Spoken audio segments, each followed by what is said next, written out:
Мінекей біздің үлгіміз жалпы дайын десек болады. Мен сіздердің назарларыңызға ұсынып отырған осы одиночный текст, одиночный ответ, бірнеше үлгіні таңдау, несколько из списка, және текст жазу үлгілері біздің жиынтықта кездесетін тапсырмалардың бәрін қамтуға жетеді деп ойлаймын. Енді кішкене жұмысымыз көрнекілірек болу үшін, кішкене көзге тартымды болу үшін жұмысты кішкене әрлейік. Ол үшін сіздер мына жоғары жақта тұрған настроить тему деген нүктені басасыздар. Осында кірсеңіздер, мына нүктеден біздің жұмысымыздың мазмұнына ұйқас ұсынылған суреттердің біреуін таңдауымызға болады. Егер осы ұсынылған суреттер сіздерге қанағаттандырмаса, онда өзіңіздің дайын үлгілеріңізді, өзіңізге ұнайтын бір суреттерді алып қолданып, кішкене жұмысыңызға көрік берсеңіз болады. Мысалға, мына суретті алайын, сурет орналасқан кітаптар. Осы сурет орналастырайын.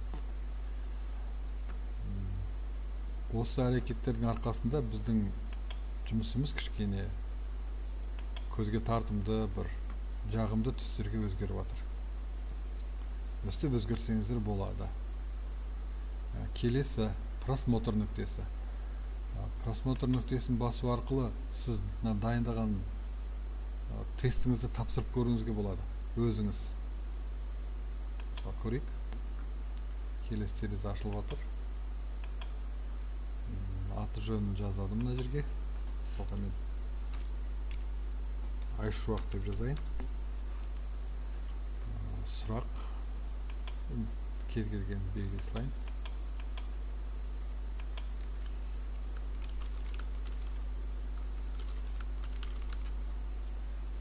Жібереміз.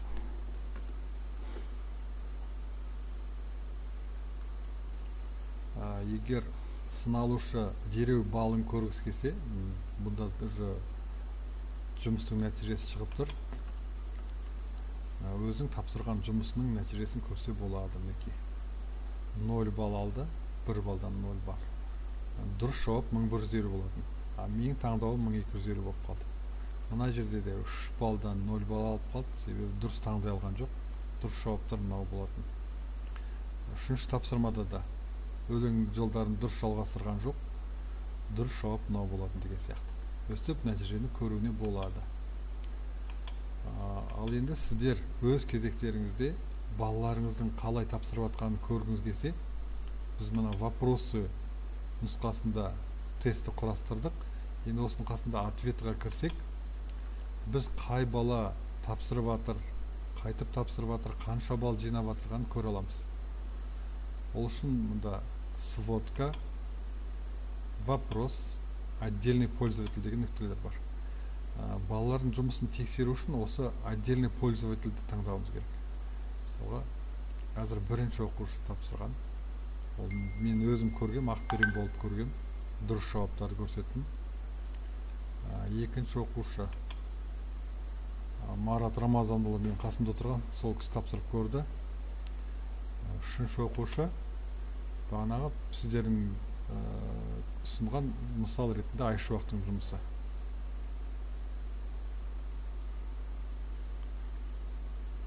Өстіп балаларыңыздың жұмысын көрсеңіздер болады. Енді келесі біз теманы өзгерту, жұмысты тапсырып көру нүктелерімен таныстық. Енді настройкада қосымша мынандай үлгілер бар. Егер сіз жұмыстарды тексеріп, барлық жұмысты қабылдап тексеріп болған соң жауабын қайтарам десеңіз, жауабын дереу көрмей, онда сіз мына нүктені белгілеңіз. Собирать адреса электронной почты. Бұл жағдайда сізге тест басылар кезде аты жөніне қосымша сыналушы өзінің электронды почтасын жазуға міндетті болады. Сіз баланың жұмысымен бірге, сыналушының жұмысымен бірге, оның электронды жәшігін жинайсыз. Жұмысты тексеріп болған соң жауапты осы электронды жәшікке қайтаратын боласыз. Презентация бізге керек емес. Енді бұл жерде де мына нүктені қолдануға болады, перемещать вопросы. Біз бұны мына жағдайда қолдана алмаймыз, себебі бізде аты жөніңізді жазыңыз деген сұрақ ең алғашқы болып келу керек. Егер сіз перемещать вопросы нүктесін қойып тастасаңыз, онда аты жөні сұрақтың арасында немесе сұрақтың соңында келуі мүмкін. Біздің жағдайда мына перемещать вопросы таңбасын орналастырмаймыз. Енді сіз жұмысыңыздың мазмұнына, бағытына қарай қажет жағдайда бұл нүктелерді қолданып орнатуыңызға болады. Тесті бөлімі. Бағана мына нүктені таныстыңыздар. Енді жұмыстың нәтижесін қай уақытта көрсетем? Сразу после отправки формы, яғни тапсырып болды, дереу бағасын көре алады. Немесе после ручной проверки. Яғни бұл жағдайды қойсаңыз, онда общийде мынау қосылып кетеді. Автомат түрде қосылады, себебі мұғалім өз қолымен тексеріп болғаннан кейін жауапты тарату керек қой. Ал ол жауап тарату үшін сыналушылардың электрондық почтасын білу керек. Кей жағдайда бұл да тиімді болатын шығар. Енді сыналушыға көрсететіндер жауаптың балдарын көрсетеді, сұрақтың дұрыс жауаптарын көрсетеді, есептелмеген сұрақтарды жауаптарды көрсетемісеңіз өз еркіңіз. Қаласаңыз көрсетпей қойыңыз. Осы баптауларды жүргізу керек. Барлық баптаулар жүргізіп болған соң, ұмытпай міндетті түрде сақтау нүктесін басыңыздар.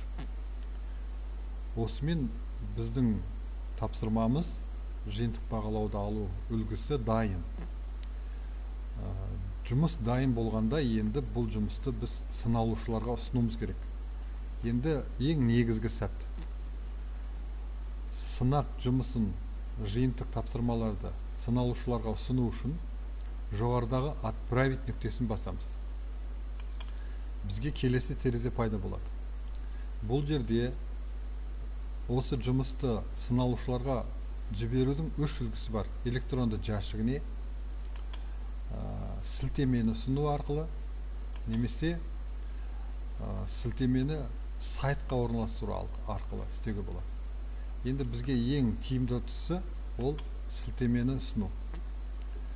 Мына сілтемені бізде әзір кең қолданыс тапқан WhatsApp желісі арқылы жібере салсақ, бала осы сілтеме арқылы біздің Google формамызға кіре алады. Егер мына короткий URL нүктесін белгілесеңіздер, сілтеме қысқа үлгіде ұсынылатын болады. Осылай ұсынсаңыздар да болады. Бірақ та менің тәжірибем бойынша кей жағдайда бұл сілтеме істемей қалады. Сол себепті короткий URL қолданбай қойсаңыздар да болады. Демек бізге тиімдісі осы сияқты.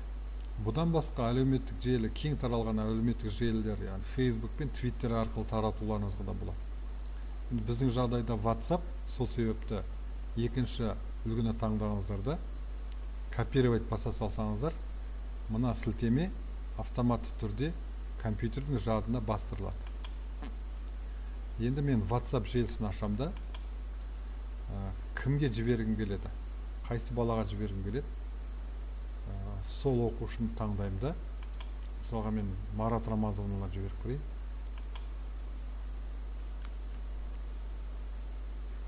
Жиынтық бағалау тест жіберемін. Оқушыға дәл осылай жіберсеңіздер болады.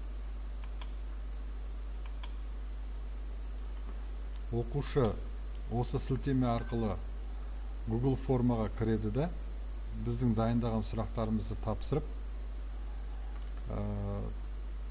өз жағынан нәтижесін көруіне болады. Ал біз болсақ, ответы бөліміне кіреміз да, осы жерден қанша бала тапсырғанын отдельный пользователь бөліміне өтіп, жеке-жеке көріп отыруымызға болады.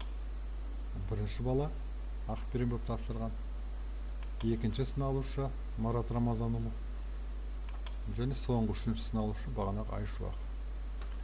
Адрес электронной почты қосылып кетті, себебі біз бағана баптауға после ручной проверки қосып қойдық. Енді бұны алып тастасақ, адрес электронный почта шықпайтын болады. Бұл шықпайтын болады. Жалпы сіздердің назарларыңызға ұсынайын деген жұмыс осы. Егер осы жұмыстан бір тиімді тұстары сіздерге кездесіп, тәжірибелеріңізді қолданып жатсаңыздар, сәттілік тілеймін. Барлықтарыңыздың назар бөліп тыңдағандарыңызға рахмет.